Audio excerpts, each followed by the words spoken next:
Well, hello yet again, and welcome to this second video presentation on the United States Civil War. I am Mr. Laskowski, your teacher and your host for this ongoing series, AP United States History, and you. As always, to take great notes, be sure to eliminate distractions like phones and cats, and take great notes so that you will have a complete record of your experience watching this video presentation. And please remember, just copying down the words you see on the screen in front of you is not the same thing as taking great notes. Take great notes. Okay, let's get right to it, shall we? When we last left our heroes, General Lee had made the bold decision to go on offense and try to bring the war to a close sooner rather than later. And so we now rejoined the action near the town of Sharpsburg, Maryland, along a creek called Antietam. Now let's start with Antietam, the first great turning point of the Civil War. As you might remember, the Confederate strategy was not to destroy the North, but just to survive long enough to get foreign recognition. And the key to doing this was to win a truly decisive battle. In the Revolutionary War, the victory at Saratoga had been enough to convince the French to join the war, and now the Confederates themselves, they needed a big win. And General Lee reasoned that it needed to be on Union soil. Now, sure, the South might lose the so-called moral high ground of fighting a purely defensive war, but showing that the Confederacy could take the fight to the enemy, that might just prove decisive in getting foreign recognition. And so Lee moved north across the Potomac and into Maryland. McClellan gave chase, eventually catching up with Lee at Antietam Creek near the town of Sharpsburg, Maryland. At first he was hesitant because, as usual, he was certain that Lee's army was much larger than his, but by a stroke of luck, Union troops happened upon a couple of cigars that had been inside a roll of paper. When the soldiers saw what was written on the paper, they discovered that it was a copy of Lee's battle plan. McClellan read the so-called lost orders and gained just enough courage to go into battle. And the result was the Battle of Antietam, which would prove to be the single bloodiest day of the war, with over 20,000 soldiers killed in all, in just one day. But importantly, this was a victory for the Union, a real honest-to-goodness victory for the Union. And it forced Lee to retreat back into Virginia, at least temporarily, postponing any foreign recognition. Now, for his part, George McClellan was removed from command, which might seem strange. I mean, he finally got a win and then he gets fired? In a word, yes. Lincoln had been convinced that had McClellan pursued Lee south, he could have ended the war right then and there. But McClellan didn't do that because, of course, he thought he was outnumbered, and so he got replaced by this man and his truly spectacular facial hair. Ambrose Burnside. Now, the date of this battle, unless you'd like to go back and spend some more time thinking about this impressive facial hair, but the date of this battle was September 17th, 1862. Not an important date in the grand scheme of things, but I think it's somehow meaningful that this battle took place on the exact 75th anniversary of the United States Constitution being signed. It's meaningful because this battle was the Union's first major victory, at least in the Eastern Theater, and because it gave Abraham Lincoln the political coverage he needed to issue the Emancipation Proclamation. Now, that might seem strange, that he couldn't free the slaves until the Union had won a military battle, but it's true, because if he had acted while the losing was in the middle of if he had acted while the Union was in the middle of a big losing streak, it might have seemed like a desperate action. You know, we can't win a battle, but hey, I'm going to free your slaves. A win made it look like the Union might, I don't know, prevail in the war, and that fact, along with freeing the slaves, that helped to convince Britain and France to stay out of the war. that is, to not recognize the independence of the Confederacy. But this gets to the heart of Lincoln's logic. In issuing the Emancipation, he was totally reversing his position from his inaugural address when he said, you might remember, that he had no purpose and no inclination to interfere with slavery where it presently existed. So how could he justify this 180? He did it by claiming that this was part of his authority as commander-in-chief of the armed forces. Freeing these slaves was not done for moral reasons, but for military ones. Freeing them would weaken the South economically, as they would lose their labor source, and diplomatically, as it would make Britain and France, who opposed slavery, less likely to recognize the Confederacy. But Lincoln was even more wily than that. Consider the specific terms of the Emancipation. Effective January 1st, 1863, all enslaved people in the territory that was still in rebellion at that time would then be free. That is effective January 1st, which meant that if at any time before then the South could put down their guns and come back into the Union, they would keep their enslaved people. Secondly, the emancipation would only take effect in the states where there was still a rebellion going on. And this meant that slave-owning states that hadn't left the Union, like Maryland or Delaware or Kentucky or Missouri, they would not have to free their slaves. In fact, the only places that the slaves would be freed would be in those states that no longer respected Lincoln's authority to rule over them. All of which is to say that Lincoln's Emancipation Proclamation, listed here on the screen as the noblest deed of all, was actually a stroke of political genius. It changed the purpose of the war, it made the Union look like the morally superior side, but it actually freed exactly 0 people. Sure, some folks would be freed along the way, but it's not going to be until the passage of the 13th Amendment that slavery would be truly and completely abolished. So how did Ambrose Burnside and his hair do as a leader? In a word, poorly. While he wasn't afraid to attack, as McClellan had been, he had the opposite problem. He attacked even when he shouldn't. In this way, he was kind of Lincoln's rebound general, and it didn't go well. At Fredericksburg, where Lee had the advantage, Burr attacked anyway, and the result was a rout. Union troops were forced to retreat, and Lincoln removed Burnside, replacing him with yet another commander, Fighting Joe Hooker. Fighting Joe Hooker, who would lead the Union into battle at Chancellorsville. I wonder how that went. Even worse. Here, despite being heavily outnumbered, General Lee took the bold step of splitting his army in half and sending both sides to attack alternate flanks of the Union army. And Hooker was so dazed by that brazen attack, either that or by a shell that had landed too close to his headquarters, that he was unable to coordinate a meaningful response, and so the Union troops were forced to retreat. And after this battle, Hooker would be replaced by yet another person, General George Meade. Now, for fans who might have been rooting for the Confederacy, really? If you've been rooting for the Confederacy through all this, this might be the high water mark for the Confederacy, as indeed it was a massive victory that revealed the true genius of Robert E. Lee. And even though Stonewall Jackson was killed as a result of this battle, it's still a pretty good day for the Confederates. Of course, for those people who are rooting for the South, I've got bad news for you. I know how this story ends, and I think you do too.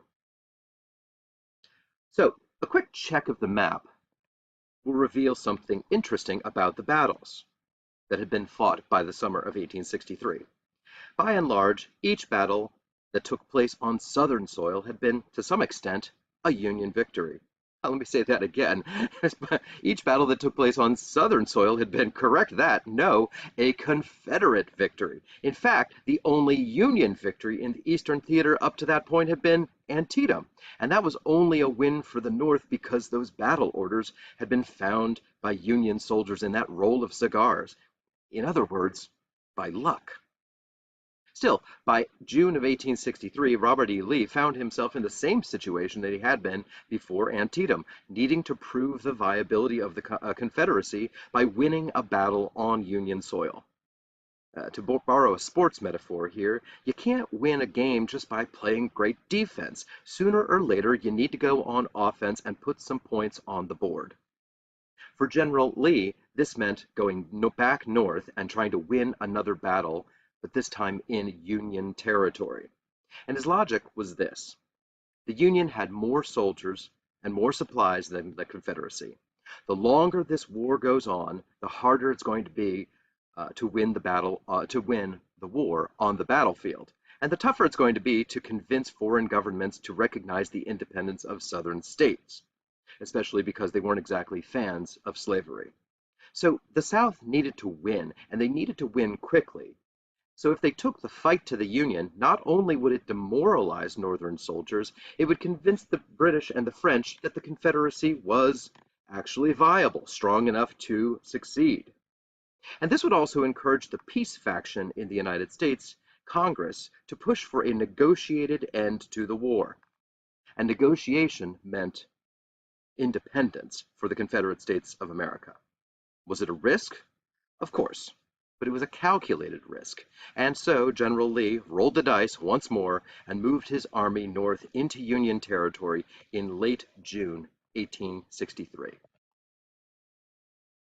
Now, most people, even those who don't know much about American history, know that Gettysburg was the biggest, most consequential battle of the Civil War. And they're right. It took 3 days, and there were over 50,000 killed and wounded during the battle.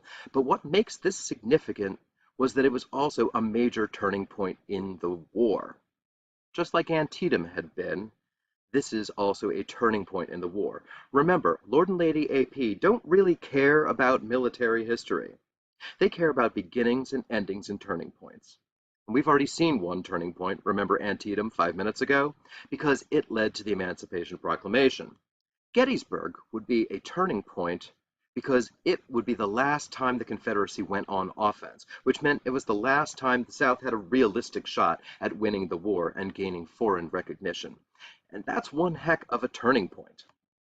Now, you would think that for the biggest battle of the biggest war in U.S. history, the general for the winning side would be more well known than he is. Guess again. Remember that after the Battle of Chancellorsville, Fighting Joe Hooker was replaced by General George Meade, the guy on the left of your screen here.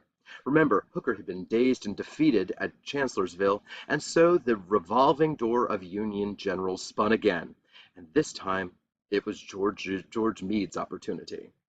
Don't worry, you're not going to have to remember him for much longer, like just until the end of the Battle of Gettysburg. So let's get into it. When Lee moved his troops into Union territory, it wasn't necessarily to capture land or to threaten the security of Washington or Philadelphia. It was designed to bait the U.S. forces into chasing him down, and it worked. Lee moved north into Maryland and then into southern Pennsylvania, and Meade gave chase, catching up with him in a sleepy town called Gettysburg. Weirdly, in this biggest of all Civil War battles, the North attacked from the South, and the South defended from the North. On day one of this battle, the fighting moved south of town along two parallel ridge lines. And just to make things as confusing as possible, the Confederates lined up along Seminary Ridge, while the Union troops took up position on Cemetery Ridge. Seminary? Cemetery? Really? Yes, really. But after 1 day of battle, the Confederates had advanced, but frankly, nothing had really been decided. And so, day 2. The sides went at it again.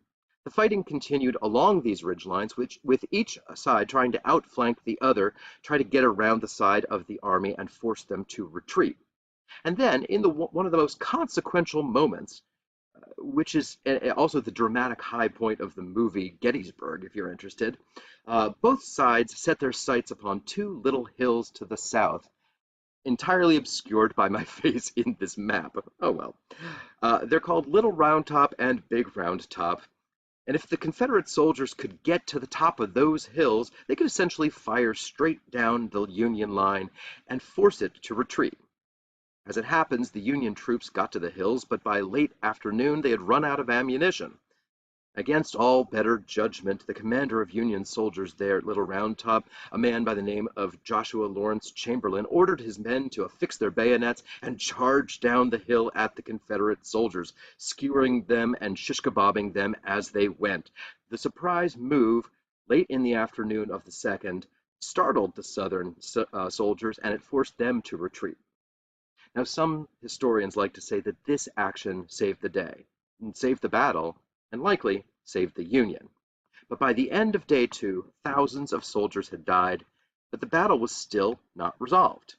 And so, we needed a third and final day for this battle. In the night before day 3, the Union received reinforcements, lots of fresh troops ready for the fight.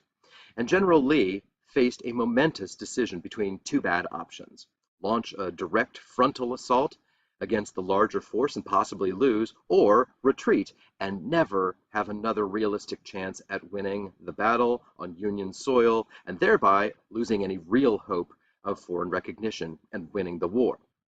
Now, faced with these two bad choices, Lee selected the lesser of two bad options, frontal assault.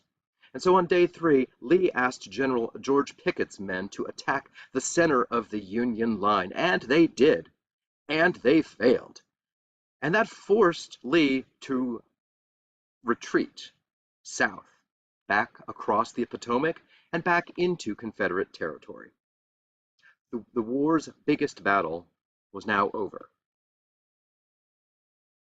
Now, as mentioned earlier, Gettysburg was the biggest battle of the war and the last major turning point. After July 1863, the Confederacy would always be fighting on defense. And that meant that foreign recognition was no longer a realistic option. To their credit, the Confederates kept fighting, but increasingly it was becoming clear that they weren't going to win the war, and that their cause was a lost one. But Gettysburg was important for another reason too: the Gettysburg Address. A quick diversion. In today's wars, we try to pick up the bodies of all of the dead soldiers and return them to America and to their families. But in a war that would have nearly 750,000 deaths, that simply was not possible during the Civil War. And so, after each battle, the winning side assumed the responsibility of collecting and burying the dead. The bigger the battle, the bigger the digging job, and usually, as you know, bodies are supposed to be buried 6 feet deep in order to keep them weighed down in the ground and to protect people on the surface from the putrid sight and smell and disease of rotting corpses. But with so many dead at Gettysburg, the victorious Union soldiers cut some corners, and so the graves were only 4 feet deep, sometimes just 2 or 3, and sometimes with just barely any dirt covering the bodies at all. And then the army left, and then the summer rains came, and that washed away all of that topsoil, and by August of 1863, thousands of corpses began rising out of the ground, whereupon their diseased bodies would be getting devoured by local animals and leading to even more widespread disease, affliction, death. And what we have here is a public health nuisance on the battlefield at Gettysburg. When word got back to Washington that the bodies of these heroes, these martyrs on the biggest battle of the war, were being so desecrated or dishonored or disrespected, the Army diverted a contingent of soldiers to go back to Gettysburg and rebury the dead right this time. And it took several weeks. But when the work was finally done, dignitaries were invited to dedicate this new national military battlefield. Among the speakers for this dedication was President Lincoln, whose speech was just 269 words long, but it remains one of the most significant pieces of oratory ever written in the English language. Here's a short excerpt from the Ken Burns documentary, The Civil War, which hopefully captures the essence of that speech and its impact.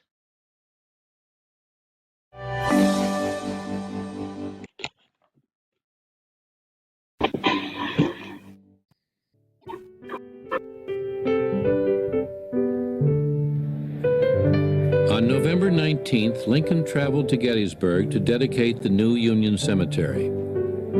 The featured speaker was Edward Everett of Massachusetts, a diplomat, clergyman, and celebrated orator.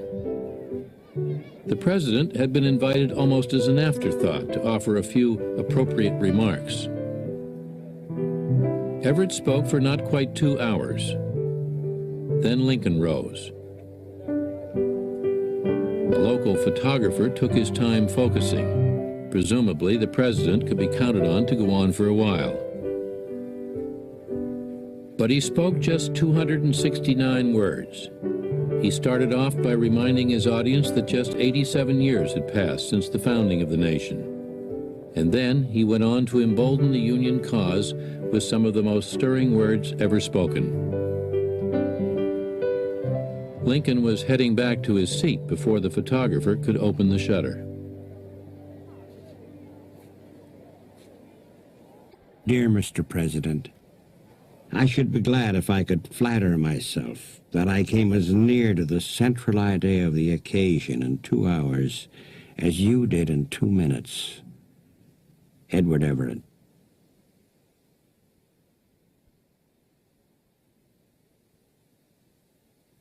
Fourscore and 7 years ago, our fathers brought forth upon this continent a new nation, conceived in liberty and dedicated to the proposition that all men are created equal. Now we are engaged in a great civil war, testing whether that nation or any nation so conceived and so dedicated can long endure. We are met here on a great battlefield of that war. We have come to dedicate a portion of it as a final resting place for those who here gave their lives that their nation might live. It is altogether fitting and proper that we should do this. But in a larger sense, we cannot dedicate, we cannot consecrate, we cannot hallow this ground. The brave men, living and dead, who struggled here have consecrated it far above our poor power to add or detract. The world will little note nor long remember what we say here, but can never forget what they did here. It is for us, the living, rather to be dedicated here to the unfinished work which they have thus far so nobly carried on. It is rather for us to be here dedicated to the great task remaining before us, that from these honored dead we take increased devotion to that cause for which they here gave the last full measure of devotion, that we here highly resolve that these dead shall not have died in vain, that this nation, under God, shall have a new birth of freedom, and that government of the people, by the people, for the people, shall not perish from the earth.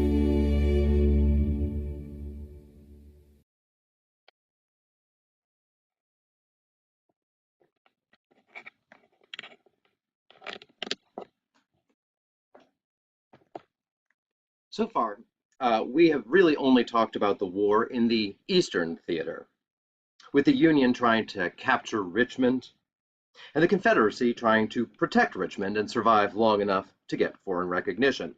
Sadly, it would take 2 more years and tens of thousands more lives before the war in the East would come to a conclusion. So for now, let's turn our attention southward to the Gulf Coast. You'll remember that the Union already maintained a blockade around all of the Confederate coastline, but one of those port cities was more important than the other: New Orleans. Of course, this was the place that had been the key to all westward migration back in 1800, the place that Jefferson had made a deal with the French to buy so that we could have westward expansion. And it was still the port where the largest amount of exported southern farms and plantations would ship off their goods to Britain and France.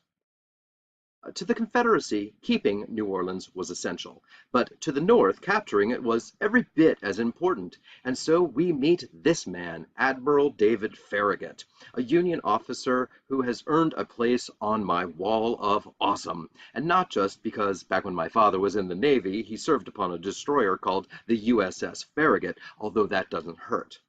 This admiral was absolutely fearless, and he and his flotilla steamed right up the Mississippi River and captured New Orleans pretty quickly in 1862.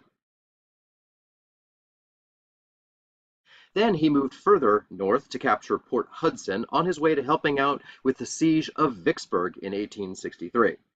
The next year, he captured another port, this one in Mobile, Alabama. And according to the stories that naval historians like to tell about him, Farragut's advisors cautioned him about taking ships into Mobile Bay, as the place had been filled with mines, which were called torpedoes at the time. And Farragut's response, "Damn the torpedoes, 4 bells," which means I don't give a hoot about the mines that are in the harbor, full speed ahead. And it worked, as the Union was able to capture the port at Mobile, and Farragut was able to earn a spot in history and, of course, on my wall of awesome. But let's go back to New Orleans for a minute. You'll remember that navies don't usually have ground forces to occupy the territory that they capture, which is why we created the Marines. But here in New Orleans, it wasn't the Marines, but the United States Army that occupied the city. And who commanded them?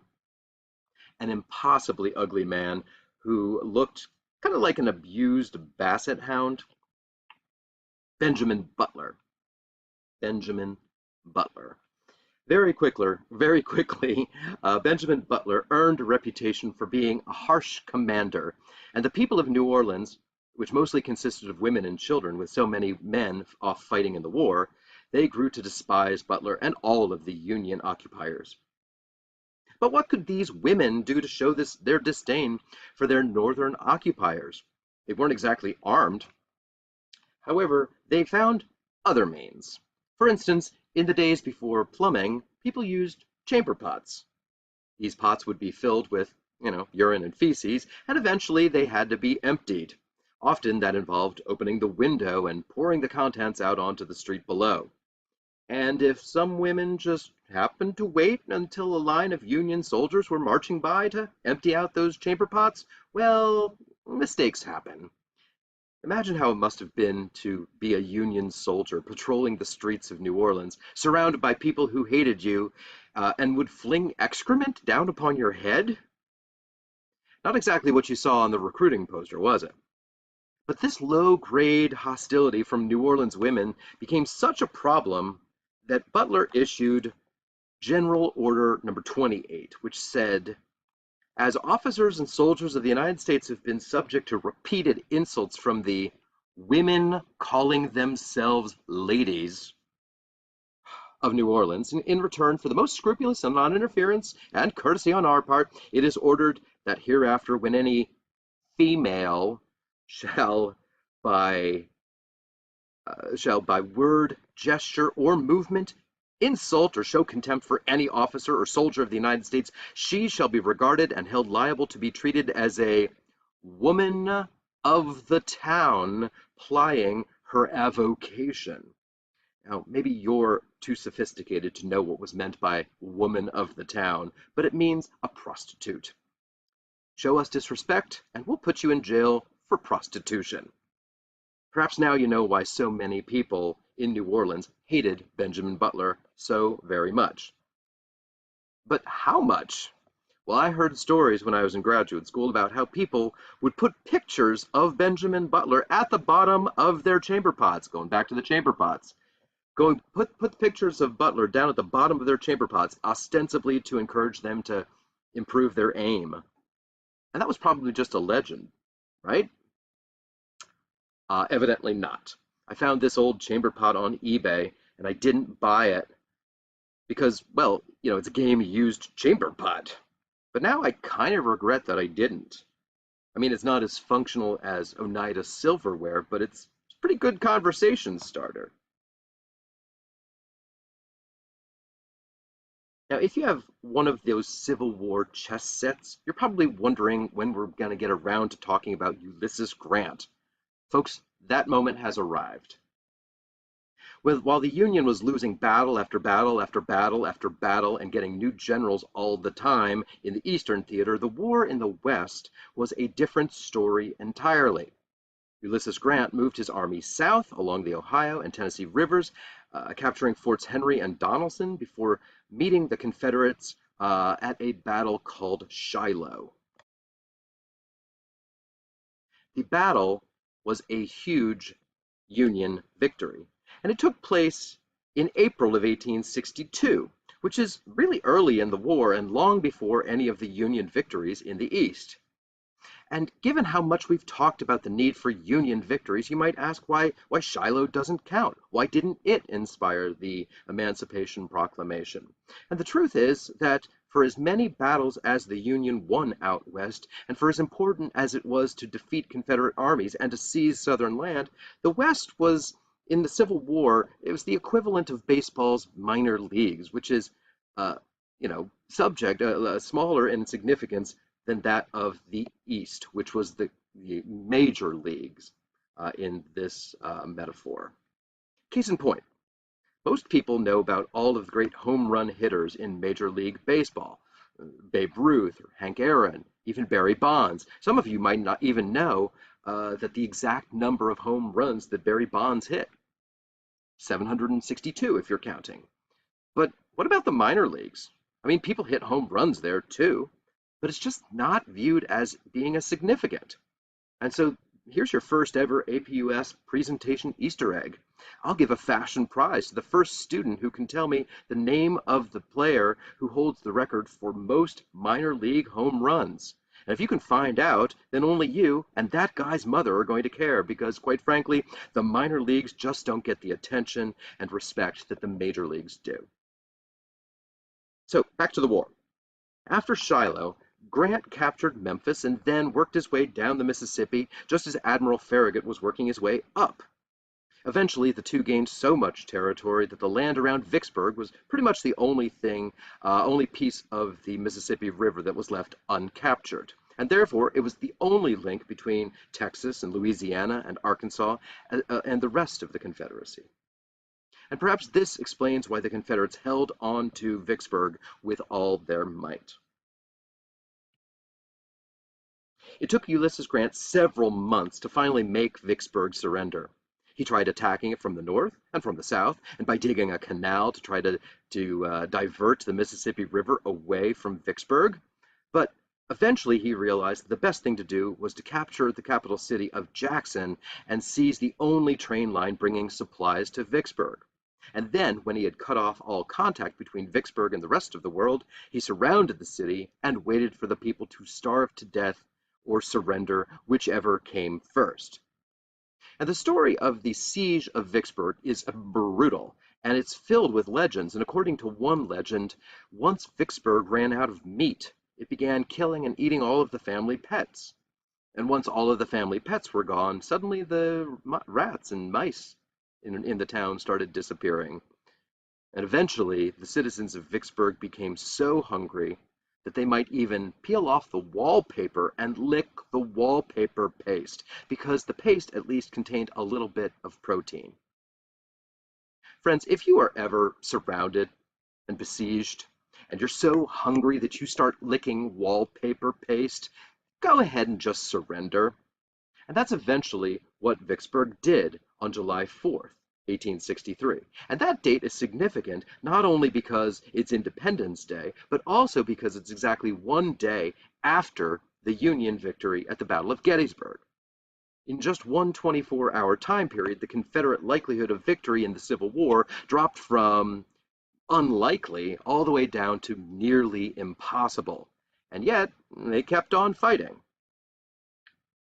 Never one to let an important moment go by without saying something profound, Abraham Lincoln responded to the news of the capture of Vicksburg, and with it the Mississippi River, saying, "The Father of waters once again flows unvexed to the sea." And it did now, thanks to Farragut and to Grant, and maybe even to Benjamin Butler. Now, an old infomercial from the 1980s advertising some kind of magic knife, as I recall, said, "It slices, it dices." I think all knives do that, but apparently this one did it better than the others. I'm not sure. Anyway, consider this, right? Ulysses Grant had effectively sliced the Confederacy down the middle by capturing the Mississippi River. And he then sought about trying to dice it, slicing, dicing the Confederacy by cutting in half again by moving east across Alabama and into eastern Tennessee up to Chattanooga. Grant and his second in command, a man with the awesome name William Tecumseh Sherman, made short work of the Confederate forces at Chattanooga, even forcing the Southerners from their perch atop Lookout Mountain. After yet another victory, the leadership abilities of General Grant couldn't be ignored by Lincoln any longer, and that's when he got promoted to command of the army in the East, or to extend that baseball metaphor, it's when he got the call up to the major leagues. And this is momentous in two different ways. First, it's going to bring stability at last and success at last to Union efforts in the East, and it's going to help the North to win the war. But second, it left the army in Chattanooga under the control of General Sherman, allowing him to make his mark on history. Quick diversion. Before the war, Episcopalians in the South who wanted to send their sons to seminary in order to become priests had no options in the South. All they could do was send them up to northern seminaries, where those sons might learn dangerous ideas like abolition, reform, or the equality of souls, even the souls found in enslaved people. So they thought, maybe we should build our own seminary to train good old Southern Episcopalians how to become priests and keep them away from those dangerous ideas. And that is how the University of the South, also known as Sewanee, was founded. Unfortunately, the founders of the school had only gotten as far as laying the cornerstone for the first building when the war broke out. So Sewanee would have to wait. But when Union troops were in Tennessee and heard that a new Southern seminary was being built, they wanted to go destroy it. And so Union troops came to Sewanee, but found only the sad cornerstone and nothing else. So what to do? Blow it up, of course. Yes, that's right. Union troops went to the time and trouble to blow up a rock that was meant to be the basis of the University of the South. And so if you go to Sewanee these days and you go into the narthex of All Saints Chapel, pictured here, you can see the same scene rendered in stained glass. I love this picture because you can definitely sense that it's from the Southern point of view, with the Union troops cowering in fear from the destruction of a simple piece of stone. And it's supposedly a scene that is sacred to the memory of those who attend Sewanee. But it also reminds me of Alexander Stephens's cornerstone speech, the one that announced that the Confederacy rests upon what he claimed was the, and I quote here, great truth, that African Americans were not equal to that of white men, and that, in his words, slavery's subordination to the superior race is his natural and normal condition. Well, here we see Union troops blowing up an actual cornerstone, and in defeating the South, blowing up the metaphorical cornerstone of white supremacy that Stephens had been describing.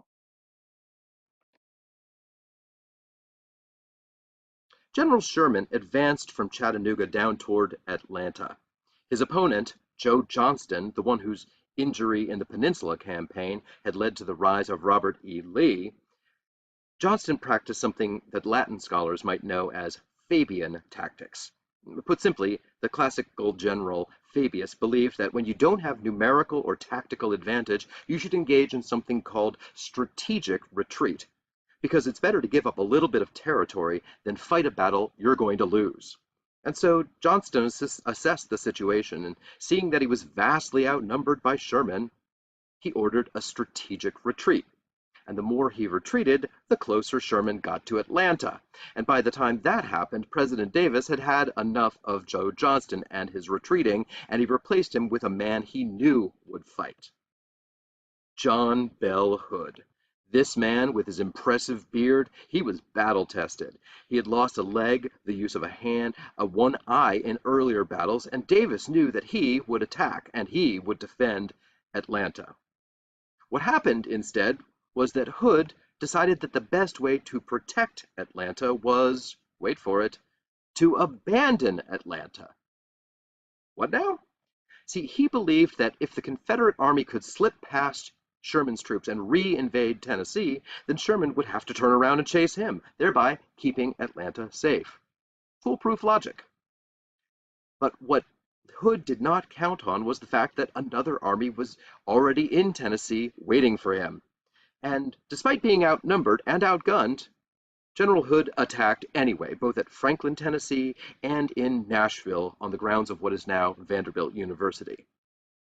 Hood lost, and his army disintegrated, and John Bell Hood was largely forgotten about. That is, until the United States Army began naming forts after failed Confederate generals, which resulted in such places as Fort Hood and Fort Pickett, and of course, Fort Bragg. But while Hood was up there losing in Tennessee, General Sherman suddenly found himself facing an entirely defenseless Atlanta, and so he burned it. And this scene was dramatized in Gone with the Wind, and it might explain why the NHL hockey team called the Atlanta Flames didn't exactly succeed. They eventually moved to Calgary. But it also introduces us to the true brutality of William Tecumseh Sherman. Sherman believed in a concept called total war, or maybe that's a bit of an overstatement. Sherman was open to the idea of something called total war, which simply put means extending the field of battle to include all aspects of the society of your enemy, civilians, private property. It's all fair game. Now, true total war means there's absolutely no rules and no limits. And let's be clear, Sherman believed in having rules. He didn't allow indiscriminate killing of citizens or raping or looting. And so it wasn't true total war, but it certainly widened the range of what was acceptable in war. And the ashes of Atlanta are Exhibit A in that demonstration. Not only was Sherman one of the most successful generals in American history, he also thought about war and described it. And from the weariness in his face, you can see that he didn't exactly revel in the glories of war. He thought of it as a necessary evil to achieve a greater good. War is cruelty. The crueler it is, the sooner it will be over. It's the remedy our enemy has chosen, and so I intend to make Georgia howl. And that last line is meaningful, and it helps explain Sherman's march to the sea. The Union Army had sliced and was now dicing the Confederacy, and so it needed to get to the Atlantic coast. Sherman split his army into several columns, cutting a swath of destruction 100 miles wide, all the way from Atlanta to Savannah. The troops lived off the land. They pulled up railroads so that the Confederates couldn't use them, twisting the iron rails into what got to be known as Sherman's bow ties. And they burned down lots of plantations, freeing enslaved people and sending white families into hiding. And this is another aspect of total war, demoralizing your enemy by destroying what he is fighting to protect. If the Southern soldier had been fighting to defend his land and his family, well, Sherman had just seized your property and burned down your home, freed your slaves, and made your family homeless. That is how you demoralize an enemy, and that's a big step in the direction of total war. By December, Sherman had made it all the way to Savannah, and the mayor welcomed him to the city and convinced him not to burn it down, which is why Savannah is still so beautiful today. But Sherman then sent this message to President Lincoln. I beg to present you as a Christmas gift, the city of Savannah.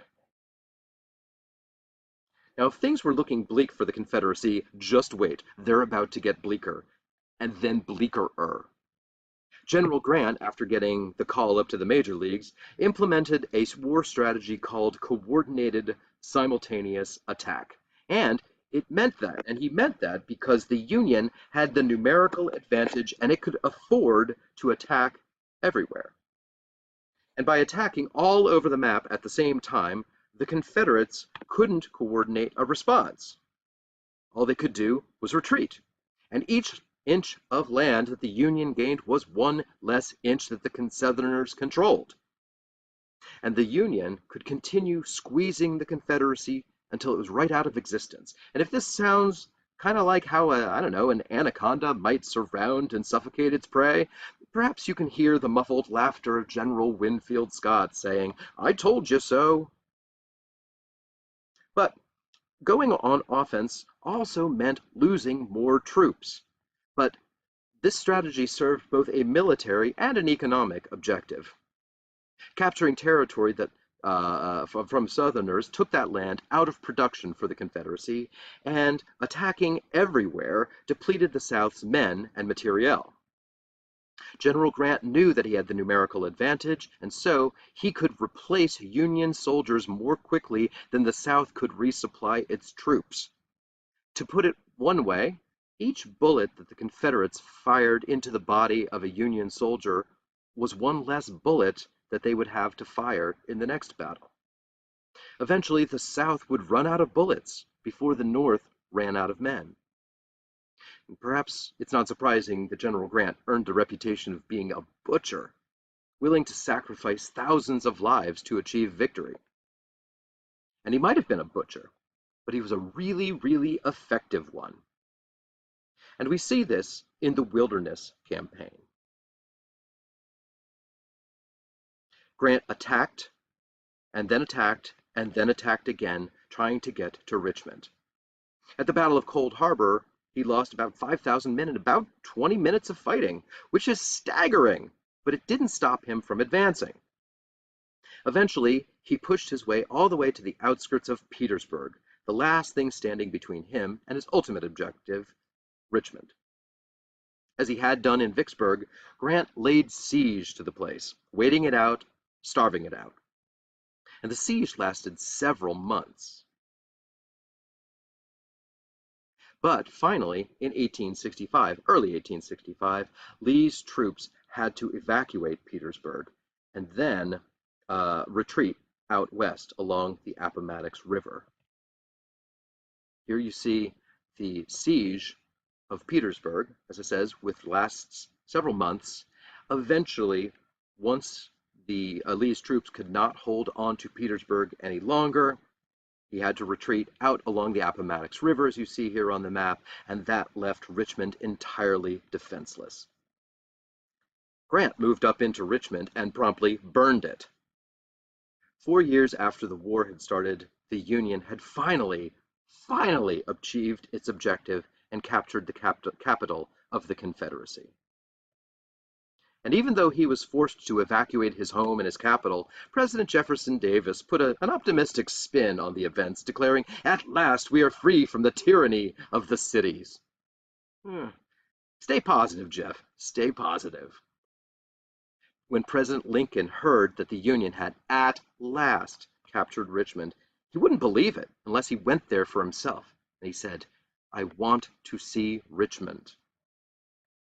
And so, Lincoln took a field trip down the road to Richmond, where many formerly enslaved people thronged to his side, viewing him as their liberator, which, in a sense, he was. But my favorite part of this story is when Lincoln went to the Confederate White House, the place where Jefferson Davis had been committing treason just a few days earlier. He went into the building, went up the stairs, and went to Jefferson Davis's desk. And I kind of like to imagine him sitting at Davis's chair, saying, "I am the captain now." And on the desk, Lincoln noticed a few pieces of Confederate paper money, and he pocketed the cash, sort of a souvenir from his field trip, and then he headed home. A few weeks later, when President Lincoln was assassinated at Ford's Theater, doctors caring for him looked into his pockets, and they found those Confederate bills. Lee was on the run, and just about out of options. After capturing Richmond, Grant had only really one job left to do, and that was to capture Lee, and he eventually caught up with him at a little town called Appomattox Courthouse. The two sides fought sporadically, but Lee was almost out of men and almost out of ammunition by this point, and so the time had finally come to surrender and bring the Civil War to a close. For an event as momentous as this, the two sides couldn't just meet in a field or under a tree. Looking at you, Texas. So troops looked around for the nicest house in town, and then they knocked on the door of, would you believe it, Wilmer McLean, the man on whose land the battles of First and Second Bull Run had taken place, the man who had moved his family far away, so far away that the war could never touch him again. And now, here he was, allowing Union and Confederate leaders to use his house as the scene of the official surrender. McLean later said, "The war began in my front yard and it ended in my front parlor." Actually, Union troops had one more task to accomplish after the surrender of Lee, and that was capturing Jefferson Davis. And as you might recall, he was on the run and freed from the tyranny of the cities. But here's an example of how winners get to write the history. Remember that story of when Santa Anna was captured, and as the Texans told it, he was captured because somebody saw him wearing his silk underwear? May or may not have been true, doesn't really matter. It's winners get to tell the story. Well, as it happened, as Jefferson Davis was camping out here with his wife, the air had gotten chilly, and Davis asked if he could borrow his wife's shawl and wrap it around his shoulders. And so he did, and that explains why he looked kind of like this when he finally got captured, wearing his wife's shawl. But when the story got to northern newspapers, it didn't look like this at all. It looked a little bit more like this, that Jefferson Davis was wearing his wife's dress, perhaps as a means of trying to avoid capture. See, when you lose the battle, you also lose control of the narrative. And so victorious Northerners delighted in finding ways to humiliate Jefferson Davis, ways like this picture.